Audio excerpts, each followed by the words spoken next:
Epstein हमारी सरकार के फैसलों में, हमारी सरकार की नीतियों में जिंदा है। एप्स्टीन एक विचार है। एप्स्टीन मरा नहीं करते, विचार कभी मरते नहीं है। एप्स्टीन नरेंद्र मोदी की विचारधारा है और मैं दावे के साथ ये कह रहा हूं। ये आपने पोस्टर देखा, कैसा लगा? ठीक लगा?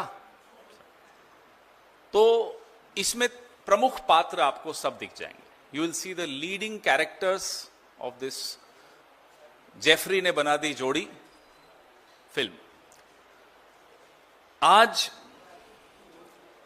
प्रधानमंत्री जी इजराइल की यात्रा पर हैं, अभी पहुंचने वाले हैं या पहुंच गए होंगे। पहली बार वो 2017 में वहां गए थे या भेजे गए थे या भिजवाए गए थे, वो हम आपको अभी थोड़ी देर में बताएंगे। लेकिन जिस माहौल में इजराइल का ये दौरा हो रहा है, उस माहौल को भी समझना जरूरी है। जो हमारा एक बहुत पुराना साथी है ईरान, उस पर अमेरिका हमला बोलने की काफी खबरें आ रही हैं कि कभी भी हो सकता है। इस माहौल में प्रधानमंत्री जी इजराइल गए हैं। धमकियों से डरे प्रधानमंत्री जी। ईरान और रूस से हमारे जो व्यापारिक रिश्ते थे उससे किनारा कर लिया और इजराइल की तरफ दोनों हाथ खोलकर बढ़ रहे हैं गले लगने। इसकी एक क्रोनोलॉजी है और वो क्रोनोलॉजी मैं अभी आपको थोड़ी देर में समझाता हूं। मोदी जी जब कुर्सी पर बैठते ही ये क्रोनोलॉजी शुरू हो गई, अमेरिका में शुरू हुई। उसके भी पात्र यहां कुछ दिख रहे हैं सामने आपको स्क्रीन पर। भारत की जो विदेश नीति रही है, हमेशा इजराइल और फिलिस्तीन को लेकर हम दो राष्ट्रों के सिद्धांत पर हमेशा चले हैं। इसमें कोई शक किसी को नहीं होना चाहिए और मानवीय आधार पर यह हो, इसका हम हमेशा समर्थक रहे हैं। लेकिन अमेरिका की, इजराइल की एक लॉबी ने हमारी दशकों पुरानी विदेश नीति की दिशा बदल दी, उसकी दशा बदल दी। We've had a very established foreign policy with regard to Israel and Palestine. But ever since Mr. Narendra Modi became the Prime Minister, a particular lobby of Israel and America got active and changed the direction of our foreign policy very decisively. अब जो files हैं Epstein साहब की, Epstein को साहब बोलना जरूरी है इस देश में, नाराज हो जाएंगे मोदी जी, इसलिए मैं एप्स्टीन साहब बोलूंगा, आपको बुरा लगे तो माफी। तो एप्स्टीन साहब की जो फाइल्स हैं, उन फाइल्स ने पूरी की पूरी क्रोनोलॉजी समझा दी। पूरी की पूरी क्रोनोलॉजी आपको यहां समझ में आएगी। और इसमें अकेले पूरी नहीं है, इसमें अनिल अंबानी भी हैं। आज एक और कैरेक्टर, एक और पात्र का इसमें आज एंट्री होती है।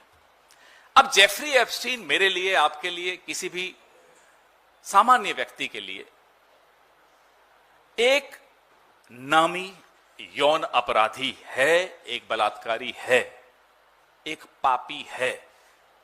लेकिन हमारी मोदी सरकार के लिए, हमारी मोदी सरकार की विदेश नीति के लिए, मोदी सरकार की रक्षा नीति के लिए एप्स्टीन एक नायक है।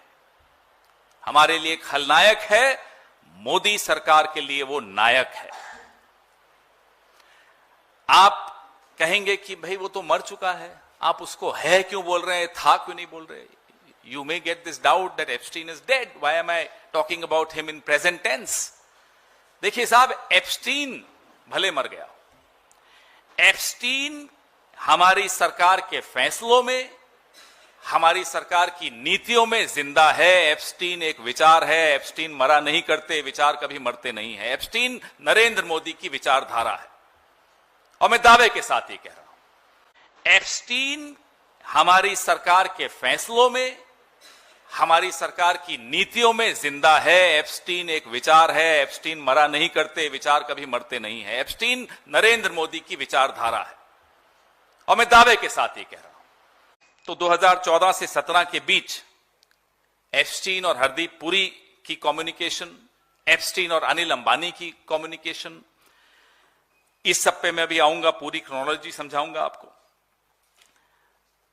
एहूद बराक एक और पात्र हैं जो इजराइल के पहले प्रधानमंत्री भी थे एक इससे पहले, और वहां की एजेंसी मोसाद के बड़े जाने माने नाम माना जाता है।